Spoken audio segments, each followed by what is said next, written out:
প্রথমত আপুর কথাগুলো একটু শুনে যাওয়ার পরে আপনারা ভিডিওটি শেয়ার করবেন। যে আমি বলি রোহিঙ্গারা আমাদের দেশের না, আমি ওদের প্রতি বৈষম্য দেখাবো না। ওরা যদি 13,000 বেতন পেতে পারে তাহলে আমরা আমাদের দেশে হয়ে আমরা কেন 15,000 বেতন পাবো? আমরা বাংলাদেশে হয়ে কেন আমাদের দেশে আমরাই বৈষম্যের শিকার হবো? আমরা বাংলাদেশে হয়ে আমরা আমাদের দেশের যথেষ্ট সুযোগ সুবিধা আমরা ডিজার্ভ করি। আমাদের দেশ হয়ে আমরাই তো সুযোগ সুবিধা ডিজার্ভ করবো, সেখানে অন্য দেশ থেকে এসে ওরাই সুযোগ সুবিধা পাচ্ছে, সব দিক থেকে ওদেরকে প্রায়োরিটি দিচ্ছে। এটা কিন্তু আমাদের পোষাচ্ছে না। তো আমি একটা কথাই বল। আসসালামু আলাইকুম ওয়া রাহমাতুল্লাহি ওয়া বারাকাতুহু। সবাইকে সালাম আর দোয়া।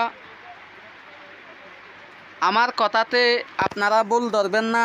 আমি আজকে আপুকে নিয়ে একটা কথা বলবো যে আমরা আরটির লং ফর্ম হয়েছে রোহিঙ্গা শিক্ষক, রোহিঙ্গা টিচার।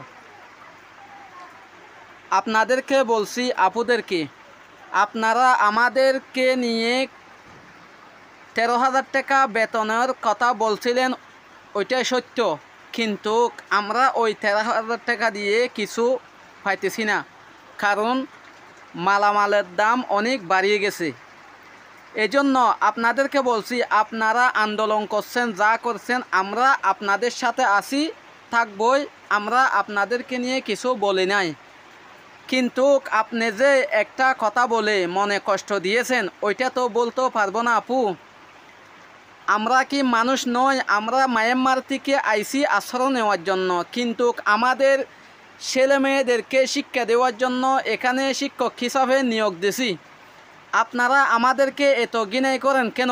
আমরা তো আপনাদেরকে নিয়ে একটা কথাও বলিনি, কিন্তু আপনি যে আজকে বলছেন যে অন্য দেশ থেকে এসে ওদেরকে অধিকার দিয়েছে, আমাদেরকে দেয় নাই। কিন্তু আপনাদেরকে তো আমার প্রিয় ভাইরা আমার শিক্ষক বলে কথা বলে, আমাদেরকে কিভাবে বলে আপনারা তো জানেন। আমাদের সাথে তো কথাও ভালো করে বলে না, আপনারা জানেন। কিন্তু আরেকটা কথা বলতেছি আপু, শোনেন।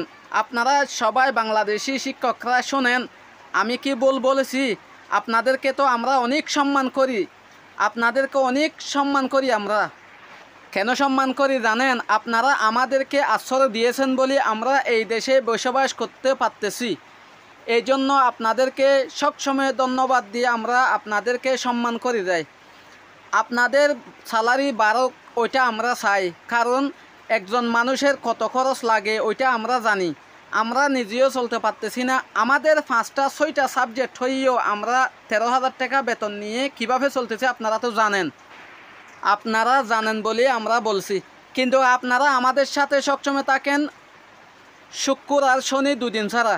আপনারা তো আমাদের মধ্যে কি হচ্ছে কি হয় না আপনারা তো জানেন। আমাদের আপু বলেন তো, আমরা কি আপনাদেরকে হেল্প করি না, সহযোগিতা করি না, সেট ভিজিট করি না?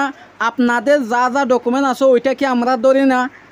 আমরা তো আপনাদেরকে নিয়ে কোনো দিন খারাপ ভাবি না, কারণ এনটিরা জানে যে আমরা আরটিরা কোনো দিন কোনো এনটির সাথে ঝগড়া করি না, কোনো কিছুতে রাগ দেখে না। আপনারা এই কথাটা শোনার পরে অনেক মন খারাপ হয়ে গেছে, কারণ আমরা তো অনেক ভালোবাসি এনটিদেরকে।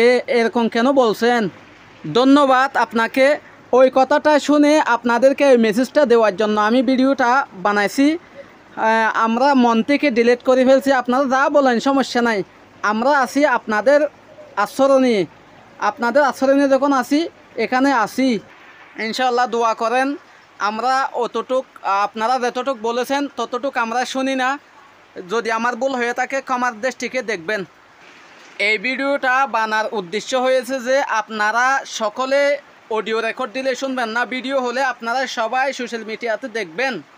আমাদের মধ্যে কত ভালোবাসা আপনাদের জন্য জমি আছে ওইটা বলার জন্য, আপনাদেরকে দেখার জন্য এই ভিডিওটা বানা। আপনারা সবাই আমাকে চিনেন, আমি জানি।